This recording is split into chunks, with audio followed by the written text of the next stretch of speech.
Hi friends, welcome to target groups 1 2 3. ఈరోజు quotation ఏంటంటే, ఈరోజు చేయాల్సిన పనిని రేపటికి వాయిదా వేసేవారు లక్ష్యాన్ని సులభంగా సాధించలేరు. ఇది మనం రోజు చేసే తప్పు ఇదే. ఈరోజు చేద్దాం అనుకుంటాం, రేపు చేసేద్దాంలే, ఈరోజు కొద్దిగా రెస్ట్ చేసుకుందాంలే అనుకుంటాం. అలా పోస్ట్పోన్ చేసే వాళ్ళకి లక్ష్యాన్ని సాధించడం అంత ఈజీ కాదు, అంత సులభంగా సాధించలేరు వాళ్ళైతే.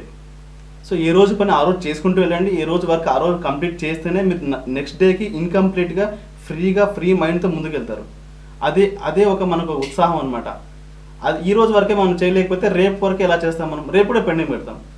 ఇంకా లాస్ట్ వీక్లో వచ్చేలోపు వీక్ ఇంకా చాలా పెండింగ్ పడిపోతే ఇంకా చదవలేక మనం మళ్ళీ ఫస్ట్ నుంచి రావాలన్నమాట. మనం అలా అనుకుంటే మంత్కి ఎన్ని పెండింగ్ పడిపోతాయో ఒకసారి ఆలోచించుకోండి. సో పెండింగ్ పడకుండా ఈ రోజు ఆ రోజు చదువుకోండి. అలా అయితే మనం ముందుకు వెళ్ళగలుగుతాం, అలా అయితే మనం లక్ష్యాన్ని సాధించగలుగుతాం. వాయిదా వేసుకుంటూ వెళ్తే అన్ని వాయిదాలు పడుతూనే ఉంటాయి. ఇక మన బేసిక్స్ ఒకసారి మనం చదువుకుంటే, మన ఆమ్లం పూర్ణ ఘట్టం సత్యమేవ జయతే అనేది మన మోటో. సత్యమేవ జయతే అనే వర్డ్ మనము ముండగా ఉపనిషత్తుని తీసుకున్నాము. మన యాంథమ్ మాతృ తల్లికి ఇది రాసిందేమో శంకరంబాడి సుందరాచారి 1942 రాశారు.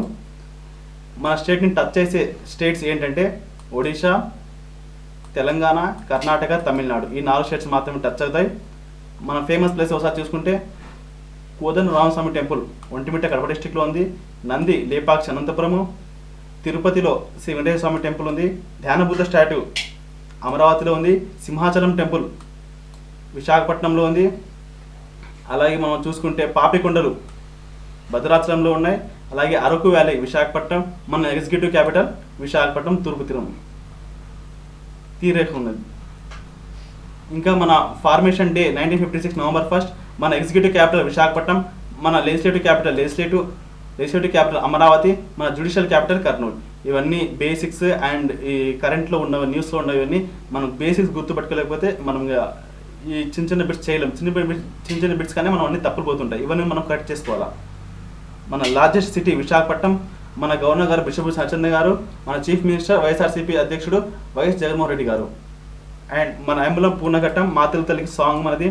మన language Telugu. Dance Kuchipudi. Mammal black buck, bird parrot, fish mud fish, flower jasmine flower, fruit mango, tree neem tree, sport kabaddi sport. మనది బైకామరల్ అనగా ద్విసభా విధానం. అంటే శాసనసభ, శాసన పరిషత్ 2 ఉంటాయి. శాసనసభలో 175 సీట్లు, శాసన పరిషత్ 58 సీట్లు. ఈ కౌన్సిల్కి ఏమో 1/300 సభ్యులు ప్రతి 2 సంవత్సరాలకు ఒకసారి ఎలక్ట్ అవుతూ ఉంటారు. మనం రాజ్యసభకి 11 సీట్లు ఉన్నాయి. మన లోక్సభలో 25 సీట్లు ఉన్నాయి. మనది 25వ హైకోర్టు. మనము ఏరియాలో 7th ర్యాంక్లో ఉన్నాం. మనము పాపులేషన్ 10th ర్యాంక్లో ఉన్నాం. మన జనాభా సాంద్రత 308.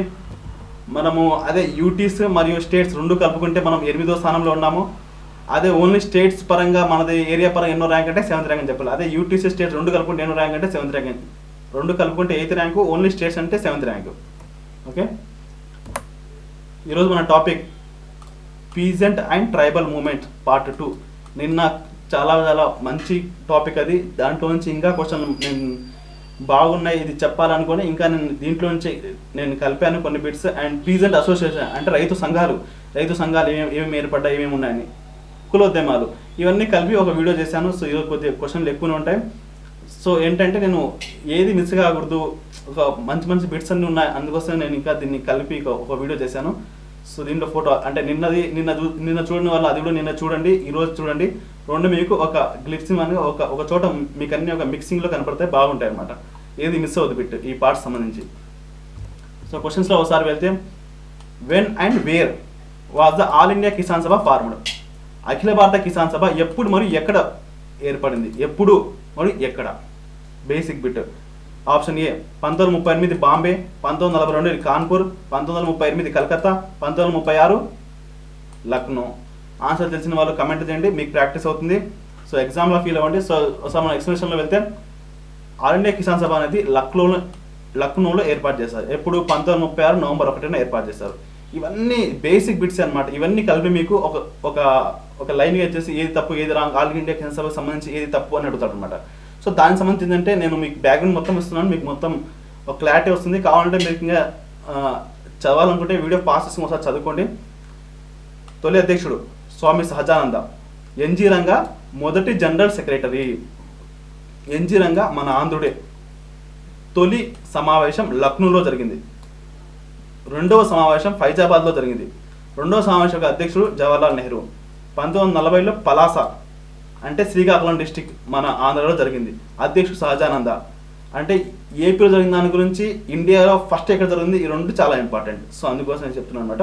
ఈ సభలో జరిగిన 2-3 రోజుల తర్వాత, ఇక్కడ శ్రీకాకుళం పలాస జరిగిన మందాస అనే ప్లేస్లో జరిగిన కాల్పుల్లో 5 రైతులు మరణించారు అనమాట.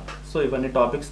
ఈ ఆల్ ఇండియా కిసాన్ సభ సంబంధించి ఎప్పుడు ఏర్పడింది, ఎక్కడ మొదటి సమావేశం, తొలి అధ్యక్షుడు ఎవరు, తొలి జనరల్ సెక్రటరీ ఎవరు, రెండోది ఎక్కడ జరిగింది, దాని అధ్యక్షుడు ఎవరు, మన ఆంధ్రాలో ఎప్పుడు జరిగింది, పలాసలో జరిగింది, 1940లో జరిగింది. ఆ జరిగిన 2-3 రోజులకి మందాసాలో జరిగిన కాల్పుల వల్ల 5 రైతులు మరణించారు. సో ఆన్సర్ ఏంటి, 1936 November 1 Lucknow. 1936 Lucknow. Answer is D. So ఎవరైనా నోట్స్ రాసుకునే వాళ్ళు నోట్స్ రాసుకోండి, నో ప్రాబ్లం. అలా రాసుకుంటే మీకు ఇంకా బెటర్ అవుతుంది. మీకు ఇంకా తెలియని పాయింట్స్ మీరు చోట రాసుకున్నారంటే మీకు రివిజన్ చాలా ఈజీ అవుతుంది. Next question, which of the following statement is about the play Nil Darpan అనగా నీల్ దర్పణ్ ఆర్ ట్రీ. ఒక నీల్ దర్పణ్ అనే ఒక డ్రామాకి సంబంధించి, నాటకానికి సంబంధించి ఈ క్రింది వాటిలో ఏది కరెక్ట్ అని అడుగుతున్నాను అనమాట. First option, it was written in 1860. Its author was Premchand. Its author was Dinabandhu Mitra. It's portrayed the operation of Bengal peasants by European indigo planters. అంటే తెలుగులో ఒకసారి చూసుకుంటే 1860లో రాయబడింది, అంటే నీల్ దర్పణ్ అనే నాటకము. దీని రచయిత ప్రేమ్చంద్, దీని రచయిత దీనబంధు మిత్ర. ఇది యూరోపియన్ ఇండిగో రైతులచే బెంగాల్ రైతుల అణచివేతకు చిత్రీకరించబడింది. అంటే యూరోపియన్స్ బెంగాల్ పండించండి అని ఒత్తిడి ఎలా చేశారు, వాళ్ళు ఎలా అణచివేయబడ్డారు అనే దాన్ని ఒక నాటకం రూపంలో రాశారు. అది ఎవరు రాశారు, ఎప్పుడు రాశారు అనే దాన్ని బిట్స్ అడుగుతున్నారు. సో మనం కింద ఇంకా ఆప్షన్స్ ఉన్నాయి. 1, 2, 4 మాత్రమే కరెక్ట్. 1, 3, 4 మాత్రమే కరెక్ట్. 1, 2, 4 మాత్రమే కరెక్ట్. ఇది 1, 2, 3 వేసుకోండి. ఇక్కడ 1, 3 ఆప్షన్స్ కొద్దిగా తప్పైనాయి. 1, 3 మాత్రమే వేసుకోండి. ఇక్కడ 1, 3 మాత్రమే వేసుకోండి. సో మనము 1, 2, 4 మాత్రమే కరెక్ట్. 1, 3, 4 మాత్రమే కరెక్ట్. 1, 2, 3 మాత్రమే కరెక్ట్. ఓన్లీ 1, 3. సో ఈ విధంగా చూసుకుంటే తెలిసిన వాళ్ళు ఆప్షన్స్ చూసుకొని ఆన్సర్ కామెంట్లో అండి ప్రాక్టీస్ అవుతుంది. ఎన్నిసార్లు ప్రాక్టీస్ చేస్తే అంత మంచిది. సో ఆన్సర్ ఏమో మనం ఎక్స్ప్లెనేషన్లో వెళ్తే దీన్ని నీలమందు విప్లవం అంటారు. 1859-60లో చేశారు. ఎక్కడ, బెంగాల్లో.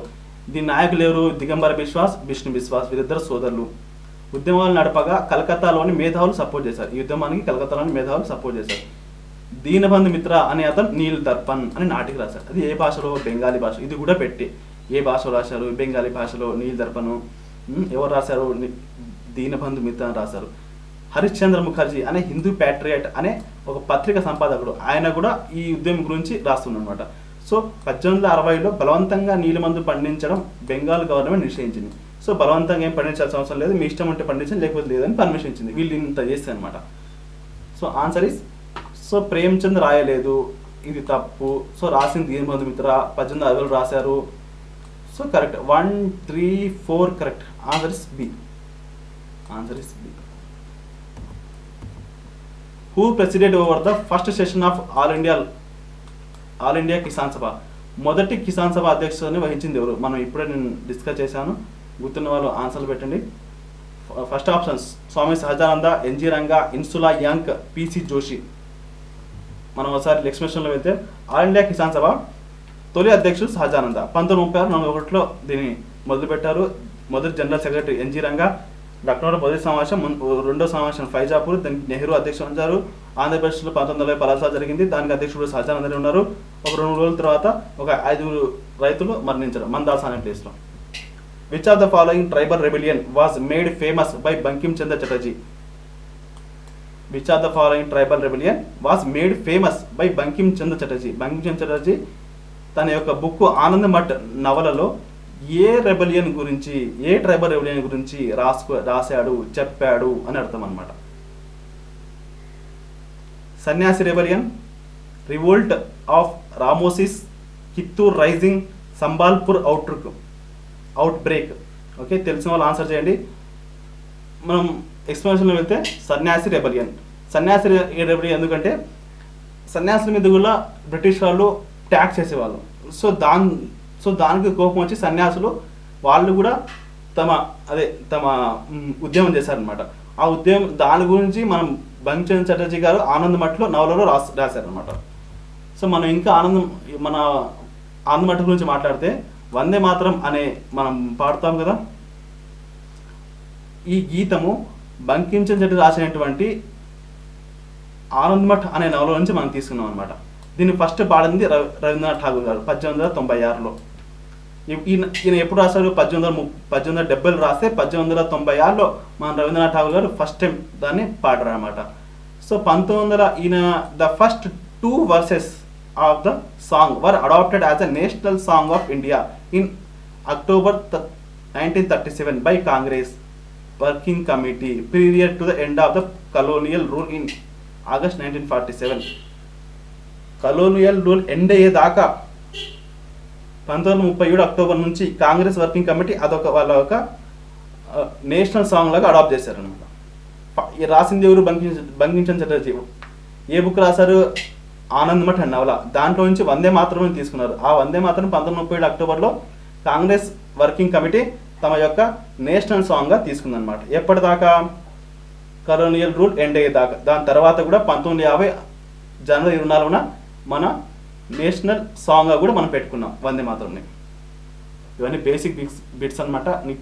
నేను రౌండప్గా మొత్తం కవర్ చేస్తున్నాను, బాగా వినండి. అండ్ ఏం తెలియని పాయింట్స్ మీరు రాసుకున్నాం అనమాట. In which of the following select the correct one which is correct in chronological order. అంటే కాలక్రమానుసారంగా సరైన దాన్ని ఎంచుకోండి. అంటే Champaran Satyagraha, indigo revolt, Pabna movement, Deccan revolt. Telugu కూడా చంపారన్ సత్యాగ్రహ, ఇండిగో తిరుగుబాటు, పాప్నా ఉద్యమం, దక్కన్ అల్లర్లు. దీనికి సంబంధించి అది జరిగినటువంటి సంవత్సరాన్ని బట్టి ఒక క్రోనాలజికల్ ఆర్డర్ని పెట్టాలన్నమాట. ఇలాంటి క్వశ్చన్స్ ఈ మధ్య చాలా బాగా వస్తున్నాయి. సో అందుకోసం నేను ఒక మోడర్న్గా క్వశ్చన్స్ ప్రిపేర్ చేస్తున్నాను. మీరు కూడా ఇలాగే చదవండి, ఇలాగే క్వశ్చన్స్ పడే అవకాశాలు చాలా ఉన్నాయి. ఇలా చదివితే మనకు 4 టాపిక్స్ కవర్ అయిపోతాయి. చూడండి, 4 టాపిక్స్ ఒకే క్వశ్చన్ వాళ్ళు ఇచ్చాడు. సో ఎంత నాలెడ్జ్ ఉంటుంది, ఎంత బాగా చదవాలి మనం. ఆప్షన్స్ 2, 3, 4, 1 అనగా 2, 3, 4, 1 ఏది కరెక్టా? 1, 2, 3, 4 కరెక్టా? 4, 3, 2, 1, 4, 3, 1, 2. సో మనం ఒకసారి ఎక్స్ప్లెనేషన్లో వెళ్తే నీలిమందు విప్లవం 1859-60లో జరిగింది. చంపారన్ సత్యాగ్రహ 1917లో జరిగింది. పాపన ఉద్యమం 1872-75 జరిగింది. దక్కన్ అల్లలు 1875-79 జరిగింది. అనగా ఫస్ట్ చూసుకుంటే 1859-60 ఇది ఫస్ట్. పాబ్నా ఉద్యమం ఇది సెకండ్. దక్కన్ అల్లలు ఇది థర్డ్. ఎందుకంటే 1872-75, 75-79. సో చంపారన్ సత్యాగ్రహ ఎందుకంటే లేటెస్ట్, గాంధీ గారు వచ్చిన తర్వాత స్టార్ట్ చేశారు. సో ఫోర్త్ ఇది. ఆన్సర్ ఏమో చూసుకోవచ్చు మనము. 1, 2 ఆప్షన్ బట్టి పోలేదు మనం. Okay, first IndiGo revolt. First year రాసుకున్నాం. చంపారన్ సత్యాగ్రహ 1917లో. సో ఇండిగో రివోల్ట్ ఏమో 1859-60, 1859. అదే పాప్నా సత్యాగ్రహం ఏమో 1872-75, 1872. దక్కన్ ఏమో 1875. సో దీన్ని బట్టి చూసుకుంటే 2, 3, 4, 1 is correct answer. 2, 3, 4, 1 A is correct answer. So మనం దీన్ని ఇంకా ఎక్స్ప్లెనేషన్లో వెళ్దాం. అసలు నీలిమందు విప్లవం గురించి ఇప్పుడు నేను ఎక్స్ప్లెయిన్ చేశాను, మీరు ఆల్రెడీ తెలిసి ఉంటాయి. దీని యొక్క నాయకులు దిగాన్ విశ్వాస్, విష్ణు విశ్వాసం, నీలిమందు మిత్ర అనే అతను దీని మీద నాటకం రాశాడు. నీళ్ళ దర్పణ నాటకం బెంగాలీ భాషలో రాశారు. హరిశ్చంద్ర ముఖర్జీ హిందూ ప్యాట్రియట్ అనే పత్రిక ద్వారా దాన్ని ఈ నీలిమందు విప్లవం గురించి అందరికీ తెలియజేశాడు. దాని తర్వాత 1920లో బెంగాల్ గవర్నమెంట్ నిషేధించింది. సో బలవంతంగా పండించాల్సి లేదు. సో చంపారన్ సత్యాగ్రహం అంటే ఏంటి? ఇది బీహార్, చంపారన్ అనే ప్లేస్ బీహార్లో ఉంది. 1917లో జరిగింది. గాంధీ భారత్లో చేపట్టిన తొలి ఉద్యమం ఇది. గాంధీ గారు భారత్లో చెప్పిన తొలి ఉద్యమం ఏది అని అడిగితే ఇదే మన చంపారన్ సత్యాగ్రహం అని చెప్పాలి. సో సత్యాగ్రహం తొలిసారిగా ఉపయోగించారు. ఇండియాలో సత్యాగ్రహము గాంధీ గారు మొట్టమొదటిసారి ఉపయోగించారు. సత్యాగ్రహం అనేది మొట్టమొదటిసారి ఉపయోగించారు అనమాట ఇండియాలో. సో ఇంతకుముందు ఎక్కడ ఉపయోగించాలంటే గాంధీ గారు దక్షిణాఫ్రికాలో 1906లో సత్యాగ్రహం చేసేవాళ్ళు. ఇండియాకి వచ్చిన తర్వాత మొట్టమొదటిసారి ఏ ఉద్యమంలో సత్యాగ్రహం చేశారంటే చంపారన్ సత్యాగ్రహం చేశారు. చంపారన్ అనే జిల్లాలో 3 కతియా విధానం అమల్లో ఉండేది. 3 కతియా అంటే 3/20, అంటే మనకు 20 ఎకరాలు ఉంటే దాంట్లో 3 ఎకరాలు ఖచ్చితంగా నీలిమందు పండించాలన్నమాట. దాన్నే 3 కతియా అంటారు. సో దానికి వ్యతిరేకంగా చంపారన్ ఉద్యమం చేపట్టారు గాంధీ గారు. దీని యొక్క నాయకులు రాజేంద్ర ప్రసాద్, జేబీ కృపలాని, అనుకూల నారాయణ, మహాదేవ దేశాయ్. సో జేబీ కృపలాని గారు స్వాతంత్రం వచ్చే సమయానికి కాంగ్రెస్ అధ్యక్షుడిగా ఉన్నారు. అంటే 1947 ఆ టైంలో మన ఐఎన్సీ కాంగ్రెస్ యొక్క అధ్యక్షుడిగా ఉన్నారనమాట. ఎవరు? మన జేబీ కృపలాని. అంటే క్వశ్చన్స్ ఎగ్జామ్లో ఏమని రావచ్చు, స్వాతంత్రం వచ్చిన సంవత్సరం అనగా 1947లో ఎవరు ఐఎన్సీ కాంగ్రెస్ అధ్యక్షుడిగా ఉన్నారు అంటే జేబీ కృపలాని. సో ఈ విధంగా నేను మీకు బిట్స్ కవర్ చేస్తూ వస్తున్నాను. ఇలా కూడా అన్ని బ్యాక్గ్రౌండ్ చదువుకుంటేనే మనం బాగా అక్కడ కూర్చున్న తర్వాత ఎటువంటి డౌట్స్ రాకుండా ఉంటాయి మనకు. సో 3 కతియా విధానం వీళ్ళందరూ కలిసి సత్యాగ్రహం చేయడం వలన రద్దు అయిపోయింది అనమాట. సో ఈట సత్యాగ్రహం అంటే ఇది. సో పాపన ఉద్యమం అంటే ఏంటి? ఇది బెంగాల్లో పాబ్నా జిల్లా జరిగింది. పాపన ఉద్యమం ఎక్కడ జరిగింది అని కూడా అడగచ్చు సింపుల్గా. ప్రధానంగా జమీందారుల వ్యతిరేకంగా. పాప్నా ఇది ప్రధానంగా జమీందారుల వ్యతిరేకంగా జరిగింది. దీని యొక్క నాయకులు శంభునాథ్ పాల్, కేశవ్ చంద్రపాల్. 1875లో బెంగాల్ కౌల్దార్ చట్టం తీసుకొచ్చారు. బెంగాల్ కౌల్దార్ చట్టం తీసుకొచ్చారు. రైతులకు రక్షణ కొరకు దీని పాప్నా ఉద్యమం అంటారు. ఆగింది తీసుకొచ్చామన్నమాట. అసలు ఉద్యమం ఏంటంటే, ఇప్పుడు జమీందారులు ఉంటారు, రైతుల దగ్గర నుంచి ట్యాక్స్ తీసుకుంటారు. ఆ ట్యాక్స్ పండినా పండకపోయినా కట్టాల్సి వచ్చేది. సో ఇట్లా కాదని రైతులు వాళ్ళ మీద తిరగబడ్డారు అనమాట, జమీందారుల మీద తిరగబడ్డారు. సో అందుకోసం పాపన ఉద్యమం బెంగాల్లో జరిగింది. సో ఇలా జరగడం వల్ల బ్రిటిష్ వాళ్ళు ఏం చేశారంటే ఒక బెంగాల్ కౌల్దారి చట్టం తీసుకొచ్చారు. అంటే ఎవరు? రైతులకి రక్షణ కొరకు తీసుకొచ్చారు అనమాట. సో దాంతో ఈ ఉద్యమం, పాపన ఉద్యమం ఆగిపోయింది అనమాట. సో దక్కన్ అల్లర్లు 1875-79 జరిగాయి. వడ్డీ వ్యాపారాల వ్యతిరేకంగా జరిగాయి. సో క్వశ్చన్ ఇలా కూడా రావచ్చు, పాపన ఉద్యమం ఎవరికి వ్యతిరేకంగా జరిగింది? దక్కన్ అల్లర్లు ఎవరికి వ్యతిరేకంగా జరిగాయి? సో వడ్డీ వ్యాపారాల వ్యతిరేకంగా దక్కన్ అల్లర్లు జరిగాయి అన్నమాట. మహారాష్ట్రలోని పూణే, సతారా, షోలాపూర్, అహ్మద్ నగర్ జిల్లాలో జరిగాయి. ఈ ప్రాంతంలో పత్తి ప్రధాన పంట. ఎక్కడ? ఈ పూణే, సతారా, షోలాపూర్, అహ్మద్ నగర్ జిల్లాలో పత్తి ప్రధాన పంట. అంతర్జాతీయ ధరలు 50% వరకు పడిపోయినాయి. వడ్డీ వ్యాపారులకు వ్యతిరేకంగా సామాజిక బహిష్కరణ. వాళ్ళకి మీరు ఇంకా వాళ్ళతో ఎవరు మాట్లాడకూడదు, వాళ్ళతో డబ్బులు ఎవరు తీసుకోవద్దు అన్న సామాజిక బహిష్కరణ చేస్తారు అనమాట. సో ఇంకా పండకపోయినా వడ్డీలు పెంచేస్తూ ఉంటే ఇంకా కోపం రాదు అందరికి. 1879లో దక్కన్ వ్యవసాయ ఉపశమన చట్టం. 1879లో దక్కన్ వ్యవసాయ ఉపశమన చట్టం ఏర్పాటు చేశారు. దక్కన్ అగ్రికల్చర్ రిలీఫ్ యాక్ట్ 1879లో తీసుకొచ్చారు అనమాట. సో బెంగాల్ కౌల్దార్ చట్టం ఎప్పుడు వచ్చింది? 1875లో. అదే దక్కన్ అగ్రికల్చర్ రిలీఫ్ యాక్ట్ ఎప్పుడు వచ్చింది? 1879లో. చట్టాలని గుర్తుపెట్టుకోవాలి.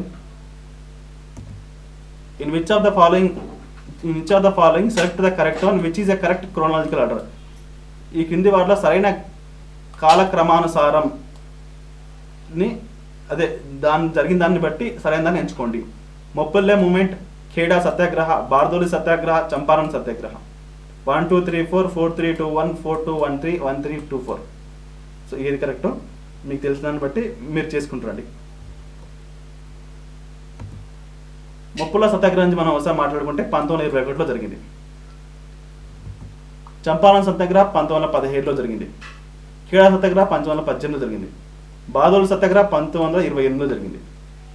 ఒకసారి మనం ఇయర్స్ ఇక్కడ రాసుకుందాం. మొప్పల ఇప్పుడు 1921, మొప్పల 1921, చంపారన్ 1917, ఖేడా సత్యాగ్రహము 1918,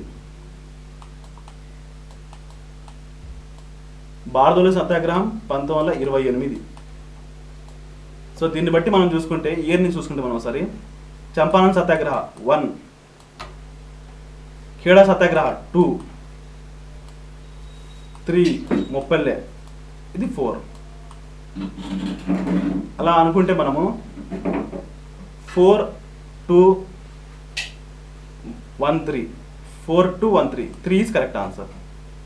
4 2 1 3 ఇయర్ ప్రకారం చూసుకుంటే. సో మొప్పల్ల, ఖేడా, బార్దోలి అంటే ఎప్పుడు ఏం జరిగాయో మనం ఒకసారి మనం రివిజన్ చూసుకుందాము. మొప్పల్ల గురించి నిన్న కూడా మాట్లాడినాం ఒకసారి.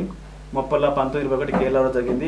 మొప్పల అనగా పేద ముస్లిం రైతులు, హిందువులు వాళ్ళు జమీందారులుగా ఉండేవారు. జమ్మీలు భూమిలో వీరు పనిచేసేవారు.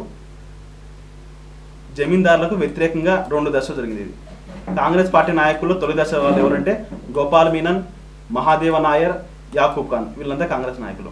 ఇది అహింస లౌకికవాదంతో ఉద్యమం జరిగింది. ఇది మొదటి దశ. కాంగ్రెస్ నాయకులు అరెస్ట్ అయినారు. సో ఇప్పుడు రెండో దశ వచ్చిందన్నమాట. స్థానిక మోప్లా నాయకులకు ఆదరణ జరిగింది. మొదటి దశ ఏంటంటే కాంగ్రెస్ సపోర్ట్ ఇచ్చింది, కాంగ్రెస్ వాళ్ళు పోరాడారు, కాంగ్రెస్ వాళ్ళే జైలుకి వెళ్ళారు. సో సెకండ్ పార్టీకి వచ్చేలోపు ఇంకా మోప్లా వాళ్ళే స్థానిక మోప్లాలే అనమాట ఆ ఉద్యమాన్ని చేపట్టారు అనమాట.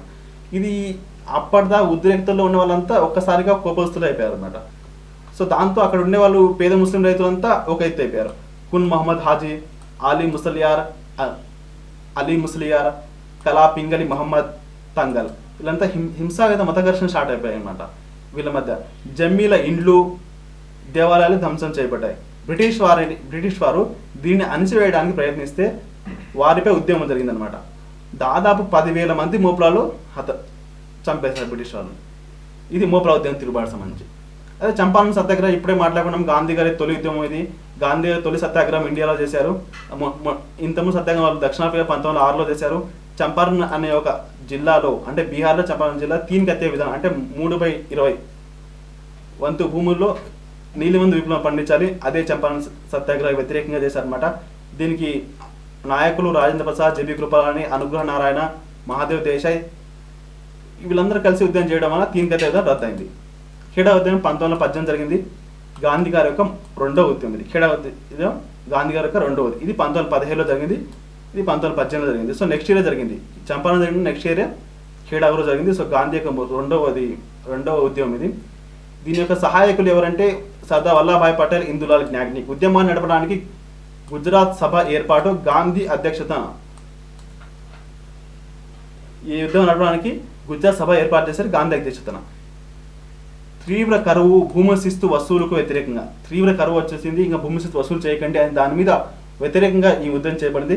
కానీ రెవెన్యూ చట్టం ప్రకారం 25% కంటే తక్కువ పంట పండితే శిస్తు రద్దు చేయాలి. కానీ వీరు వసూలు చేశారు. 20% కన్నా తక్కువ పంట పండించే అప్పుడు వాళ్ళ చట్టం, బ్రిటిష్ వాళ్ళ చట్టం ప్రకారం శిస్తు వసూలు చేయకూడదు. కానీ వాళ్ళు వసూలు చేశారు. దానికోసమే గాంధీ గారు ఖేడా సత్యాగ్రహం చేశారన్నమాట.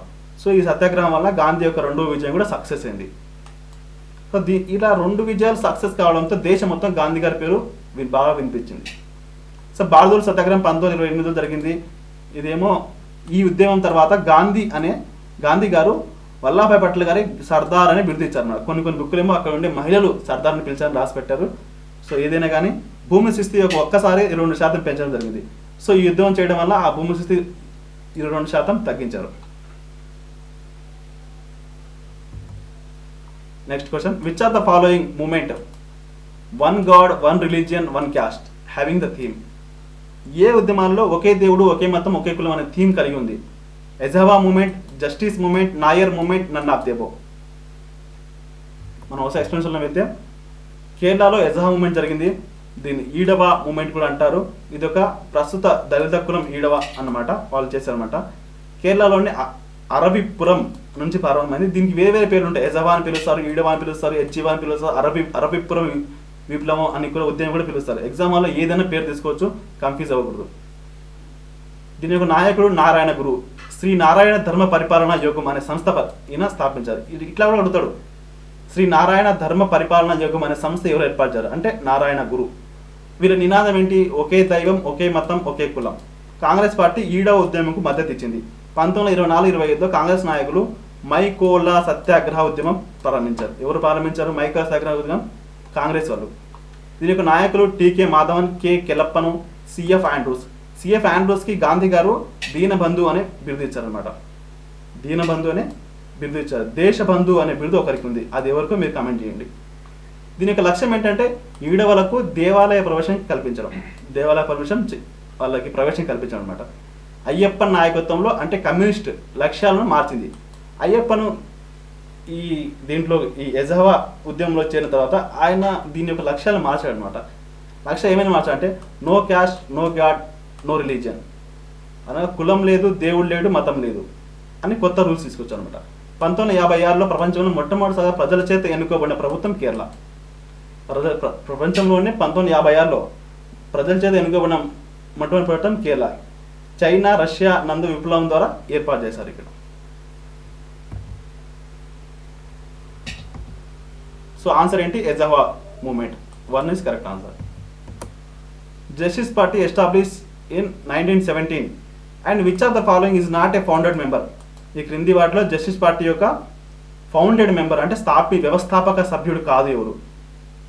1 సిఎన్ఎన్ మొదలియార్, టిఎం నాయర్, త్యాగరాజు శెట్టియార్, గోపాల్ బాబా వాలంకర్. తెలిసిన వాళ్ళు ఆన్సర్ కమెంట్లో తెలియజేయండి. నెక్స్ట్ ఎక్స్ప్లెనేషన్లో వెళ్తే జస్టిస్ ఉద్యమం మనకు మద్రాసులో జరిగింది. ఇది మధ్యస్థాయి కులాల వారు దీన్ని చేపట్టారన్నమాట. మధ్యస్థాయిలో దీన్ని చేపట్టారు. తెలుగు కులాలు ఏంటి? రెడ్డి, బలిజ, కమ్మ వాళ్ళు చేపట్టారు. తమిళ కులాలు మొదలియార్స్, వెల్లుళ్ళు, శెట్టియార్స్ వాళ్ళు చేపట్టారు అనమాట. 1917లో ఒక రాజకీయ పార్టీ అనగా 1917లో ఒక రాజకీయ పార్టీ స్థాపించారు. దాని పేరు ఏంటి? South Indian Liberal Federation. దాన్ని జస్టిస్ పార్టీ అంటారు. సౌత్ ఇండియన్ లిబరల్ ఫెడరేషన్ దాన్ని జస్టిస్ పార్టీ అంటారు. ఎప్పుడు స్థాపించారు? 1917లో స్థాపించారు. దీని యొక్క స్థాపకులు సిఎన్ఎన్ మొదలియార్, టిఎం నాయర్, త్యాగరాజు శెట్టియార్. సిఎన్ఎన్ మొదలియార్, సిసిఎన్ మొదలియార్, టిఎం నాయర్, త్యాగరాజు శెట్టియార్. 1920లో జస్టిస్ పార్టీ అధికారంలోకి వచ్చింది. 1920లో జస్టిస్ పార్టీ అధికారంలో వచ్చి ఎప్పుడు దాకా ఉండిందంటే 1920 నుంచి 37 దాకా ఉన్నది. ఎందుకంటే 1920లో కాంగ్రెస్ పార్టీ లేదంటే 1920లో కాంగ్రెస్ ఐఎన్సీ కాంగ్రెస్ బహిష్కరించింది అనమాట. మనము ఎటువంటి కార్యక్రమాల్లో పాల్గొనకూడదు అని అర్థం. సో దాంతో వాళ్ళు పాల్గొనకపోవడంతో సో మనం ఏర్పాటు చేద్దామని వీళ్ళు బయటకు వచ్చి కాంగ్రెస్ నుంచి బయటకు వచ్చి వీళ్ళు జస్టిస్ పార్టీ ఏర్పాటు చేస్తారు అనమాట. మొదటి సీఎం ఈ పార్టీకి మొదటి సీఎం సుబ్బరాయలు శెట్టియార్. ఈయన అనారోగ్యంతో రాజీనామా చేశాడు. ఫస్ట్ సీఎం సుబ్బరాయలు శెట్టియార్, కానీ ఆరోగ్యం బాగాలని రాజీనామా చేయడంతో రాజా రామలింగం మన ఆంధ్రుడు ఇతను రెండవ సీఎం. 1924లో జస్టిస్ పార్టీకి ఈవి రామస్వామి నాయకర్ చేరారు. 1924లో ఈవి రామస్వామి నాయకర్ దీంట్లో చేరారు. కాంగ్రెస్లో బ్రాహ్మణ్ డామినేషన్ ఎక్కువైంది ఆయన ఫీల్ అయిపోయి బయటకు వచ్చేసి జస్టిస్ పార్టీలో చేరిపోయారు అనమాట. ఆయన పేరు ఈవి రామస్వామి నాయకర్. ఇతని బిరుదు పెరియార్ అంటుంది. ఇతని బిరుదు చాలా ఇంపార్టెంట్. ఇది చాలా సార్లు పెట్టు. అందుకోసం ఏవేవి అడుగుతున్నాడో అదొక క్వశ్చన్ ఇచ్చేసి నేను దాని బ్యాక్గ్రౌండ్ మొత్తం ఎక్స్ప్లెయిన్ చేస్తున్నాను. సో గుర్తుండాలని. 1925లో దళితుల కోసం ఆత్మగౌరవ ఉద్యమం స్థాపించారు. ఆత్మగౌరవ ఉద్యమం ఎవరు స్థాపించారు, ఎవరు చేశారు, ఎవరు ప్రారంభించారు అని కూడా అడిగాడు. ఎవరంటే ఈవి రామస్వామి నాయకర్ చేశారు. ఆయన యొక్క బిరుదు పెరియార్. దీని లక్ష్యం దళితులకు దేవాలయ ప్రమోషన్ చేయడం. హేతువాద సిద్ధాంతాన్ని నమ్ముతారు ఇతను. పెరియార్ ప్రారంభించిన పత్రికలు ఏంటి? కుడి అరసు, విదుతులై, ఎక్కుతరిపు. ఈవి రామస్వామి 1937లో జస్టిస్ పార్టీ అధ్యక్షుడై పార్టీ పేరును ద్రవిడ కచకంగా పేరు మార్చాడు. జస్టిస్ పార్టీని ద్రవిడ కచకంగా పేరు మార్చాడు అనమాట. దీని నుండి 1949లో అన్నాదురై డిఎంకే పార్టీ స్థాపన జరిగింది. 1972లో రామచంద్రన్ ఏఐడిఎంకే స్థాపన జరిగింది. ప్రస్తుతం తమిళనాడులో ఉన్న పార్టీలు ఈ రెండే, డిఎంకే, ఏఐఎంకే. ఏఐఏ ఆల్ ఇండియా ద్రవిడ మున్నెత్తర కచకం, ఒకటేమో ద్రవిడ మున్నెత్తర కచకం. జస్టిస్ పార్టీ నుంచి విడిపోతూ ఈ రెండు పార్టీలు వచ్చాయన్నమాట బయటికి. రెండు పార్టీలు అప్పట్లో బ్రాహ్మణ వ్యతిరేక పార్టీలు. సో మనం ఇప్పుడుండే తమిళనాడు పార్టీస్ ఇవే. మీరు దీంతో అనుకోవచ్చు ఈ పార్టీస్ ఇలా వచ్చాయని మీరు అర్థం చేసుకోవచ్చు. So okay. In which of the following having the title of Periyar? ఈ కింద వాటిలో పెరియార్ అనే బిరుదు ఎవరు కలిగి ఉన్నారు? సో ఇప్పుడు నేను ఎక్స్ప్లెయిన్ చేశాను. ఈవి రామస్వామి నాయకర్, టిఎం నాయర్, త్యాగరాజు శెట్టియార్, గోపాల్ బాబా వాలంకర్. ఎవరికి ఉంది ఈ బిరుదు? ఇప్పుడు మనం ఎక్స్ప్లెయిన్ చేసాము. గుర్తున్న వాళ్ళు కనీసం కామెంట్ అని చేయండి. మీరు చేసే కామెంట్ వల్ల నాకు తెలుస్తుంది, అరే ఎంత ఇంట్రెస్ట్గా వింటున్నారు. సో నేను ఇచ్చే క్వశ్చన్లకి కొందరైనా రెస్పాండ్ అవుతున్నారా అని నాకు అర్థమవుతుంది. సో మీకు యూజ్ అవుతుందని నాకు అర్థమవుతే నేను ఇంకా కొత్త క్వశ్చన్ తీసుకొని నేను ట్రై చేస్తాను అనమాట. సో ఈవి రామస్వామి నాయకర్ గారికి పెరియార్ అనే బిరుదుంది. Choose the correct one. ఈ క్రింది వాటిలో సరైన దాన్ని ఎంచుకోండి. BR Ambedkar established Indian Labour Party and Republican Party. BR Ambedkar గారు ఇండియన్ లేబర్ పార్టీ మరియు రిపబ్లికన్ పార్టీని స్థాపించారు. రెండో ఆప్షన్ ఏంటి? Ambedkar's first political party is Indian Labour Party and second is Republican Party. ఆయన యొక్క మొదటి రాజకీయ పార్టీ ఏదంటే ఇండియన్ లేబర్ పార్టీ, రెండోది ఏదంటే రిపబ్లికన్ పార్టీ. అంటే ఈ రెండు స్టేట్మెంట్లు ఏది కరెక్ట్ అంటే మీకు ఇక్కడ ఒకటి తెలిసి ఉండాలి. ఈ రెండు ఆయన పార్టీలు స్థాపించారా లేదా, స్థాపించింటే ఏది ముందు ఏది సెకండ్ అన్నది మీకు ఈ రెండు పాయింట్లు మీకు తెలిసి ఉండాలి. సో మనం ఒకసారి ఎక్స్ప్లెనేషన్ చేద్దాం. అంబేద్కర్ గారు 1891లో పుట్టారు, 1956లో చనిపోయారు. ఆయన యొక్క సంస్థలు బహిష్కృత హితకారిణి సభ 1924లో స్థాపించారు. డిప్రెస్డ్ క్లాస్ ఇన్స్టిట్యూట్ సంస్థ కూడా బిఆర్ అంబేద్కర్ గారి గురించి చాలా చాలా ఇంపార్టెంట్. ఆయన బయోగ్రఫీ మొత్తం మనం ఒకసారి చూసుకుంటే ఆయన బుక్స్ ఏంటి, ఆయన పత్రికలు ఏంటి, ఆయన రాజకీయ పార్టీలు ఏంటి, అవన్నీ మనం ఒకసారి చూద్దాం. ఆయన సంస్థ సమతా సంఘ్ 1927లో స్థాపించారు. All India Scheduled Caste Federation 1942లో, పీపుల్స్ ఎడ్యుకేషన్ సొసైటీ 1945లో, పత్రికలు మూక నాయక్, రెండో పత్రిక జనతా, మూడో పత్రిక బహిష్కృత భారతి. ఆయనకు రాజకీయ పార్టీలు ఇండిపెండెంట్ లేబర్ పార్టీ 1936లో, రిపబ్లికన్ పార్టీ 1956లో. గ్రంథాలు Pakistan or partition of India, ఆయన గ్రంథాలు Pakistan or partition of India. The untouchables, annihilation of caste, కుల నిర్మూలన అనేది. బుద్ధ అండ్ హిస్ ధమ్మ, ప్రతి దళితుడు హిందూ మతాన్ని వాడి బౌద్ధ మతం స్వీకరించినప్పుడే కుల వ్యవస్థ నిర్మించబడుతుంది అని ఆయన నమ్మాడనమాట. నమ్మి అతను ఆ మాట చెప్పిన వెంటనే అప్పుడే 60 లక్షల మంది దళితులు బౌద్ధ మతం స్వీకరిస్తారు. Congress and Gandhi have done to the untouchables, అంటే what done to the untouchables, Congress and Gandhi what done to the untouchables అని బుక్ కూడా రాస్తారు అనమాట. సో నెక్స్ట్ క్వశ్చన్ వెళ్ళిపోతే, all India untouchability league established by, all India untouchability league ఎవరు స్థాపించారు? Option B R Ambedkar, Mahatma Gandhi, Maulana Abul Kalam Azad, Sardar Vallabhbhai Patel. ఎవరు స్థాపించారు the all India untouchability league? తెలిసిన వాళ్ళు కమెంట్ చేయండి. గాంధీజీ 1932లో 2 సంస్థలు స్థాపించారు. ఆ సంస్థ ఏంటంటే హరిజన సేవక్ సంఘ్. 1930 మళ్ళీ రెండో ఏంటంటే ఆల్ ఇండియా అన్టచబిలిటీ లీగ్. ఆయన యొక్క పత్రిక హరిజన్. అంటే ఆయన దళిత 1932లో దళితుల కోసం ఏం చేశారనే క్వశ్చన్స్ రైజ్ అవుతుంటే గాంధీ గారు అప్పుడే Harijan Sevak Sangh all India untouchability league అని స్థాపించారు. 1932లో మనకు తెలుసు, ఒకసారి 3వ రౌండ్ టేబుల్ సమావేశానికి గాంధీ గారు వెళ్ళరు. సో గాంధీ గారు వెళ్ళింది రెండో రౌండ్ టేబుల్ సమావేశాన్ని మాత్రమే. 3వ రౌండ్ టేబుల్ సమావేశాన్ని వెళ్ళినప్పుడు బిఆర్ అంబేద్కర్ గారేమో దళితులకు కూడా ఒక సపరేట్ ఎలక్టరేట్ కావాలని అడుగుతారు. సో అవి ఇస్తారనమాట. అవి ఇచ్చినప్పుడు మళ్ళీ ఈయన ఎర్రవాడ జైల్లో గాంధీ గారు నిరాహార దీక్ష చేస్తారు.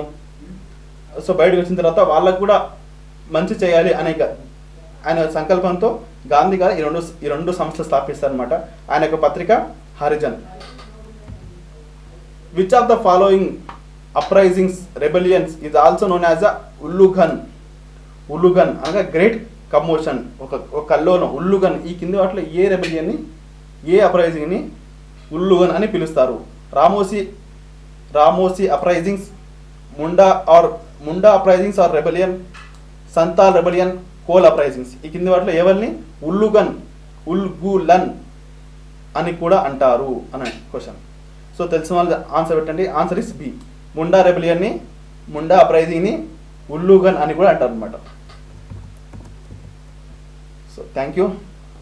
మీకు ఈ క్లాస్ నచ్చితే ఒక లైక్ కొట్టండి, ఎందుకంటే మీ లైక్స్తో నాకు తెలుస్తుంది మీ క్లాస్ నచ్చిందా నచ్చలేదా అన్నది. సో ఏదైనా నచ్చకపోతే మీరు కమెంట్లో తెలియజేయండి. ఇంకా పాయింట్స్ కానీ నేను నా పద్ధతి కానీ మార్చుకుంటాను. ఒకటి, నా మాటకి కొద్ది గ్యాప్ వస్తుంది, ఎందుకంటే నాకు కొద్ది నత్తి ఉంది. సో దానివల్ల సో మీరు ఇంకా ఏంటంటే మీరు కమెంట్ చేయండి, ప్రాక్టీస్ చేయండి. చాలా చాలా ఇంపార్టెంట్. మనం లాక్డౌన్లో ఉన్నాము. ఇప్పుడు మనం ప్రాక్టీస్ చేయలేకపోతే రేపు నోటిఫికేషన్ వచ్చిన తర్వాత మనం సడన్గా ప్రాక్టీస్ చేయలేం, సడన్గా చాప్టర్ వైజ్ చదవలేం. మనం అప్పుడు ఇంకా చదవాలా, ప్రాక్టీస్ చేయాలి, 2 చాప్టర్ చేయలేం. ఫ్రీగా ఉన్నప్పుడు అన్ని పనులు అవి వేసుకుందాం. ఏ రోజు కానీ ఆ రోజు చదువుకుంటూ వెళ్దాం. సో మీకు ఇంకా అప్డేట్స్ కావాలంటే మన ఛానల్ సబ్స్క్రైబ్ చేయండి, పక్కన బెల్ ఐకాన్ నొక్కండి. మీకు నోటిఫికేషన్ అన్నీ వస్తుంటాయి. మీకు ఎప్పటికప్పుడు వీడియోస్ చూసుకుంటూ వెళ్తుంటే చాలా ఈజీగా ఉంటుంది, ఎప్పుడు అయిపోతుంటాయి. మీకు మనలాంటి ఆస్పిరెంట్స్ ఎవరైనా ఉంటే అందరికీ షేర్ చేయండి, అందరినీ సబ్స్క్రైబ్ చేయమని చెప్పండి. Thank you. మన సోషల్ మీడియా లింక్ అన్ని కింద డిస్క్రిప్షన్ బాక్స్లో ఉంటాయి. మెయిల్ కానీ, ఫేస్బుక్ గ్రూప్ కానీ, టెలిగ్రామ్ గ్రూప్ అని అన్నింటిలో డిస్కషన్ ఎప్పుడు ఆన్లోనే ఉంటాయి. ఎవరు ఏ పోస్ట్ చేసినా, నేను ఎడ్యుకేషన్ సంబంధించి ఏ పోస్ట్ చేసినా దాన్ని అప్రూవ్ చేస్తున్నాను. సో దయచేసి మీరు డిస్కషన్ చేస్తూనే ఉండండి. డిస్కషన్ చేయడం వల్ల మనకి ఇంకా బాగా గుర్తుంటాయి. టెలిగ్రామ్లో కానీ, ఫేస్బుక్ కానీ మీరు ఏ పోస్ట్ చేసినా సరే మీకు వెంటనే రిప్లై వస్తుంది. ఓకే, మన డిస్క్రిప్షన్లో అన్ని గ్రూప్లో మీరు జాయిన్ అయిపోండి. Thank you so much.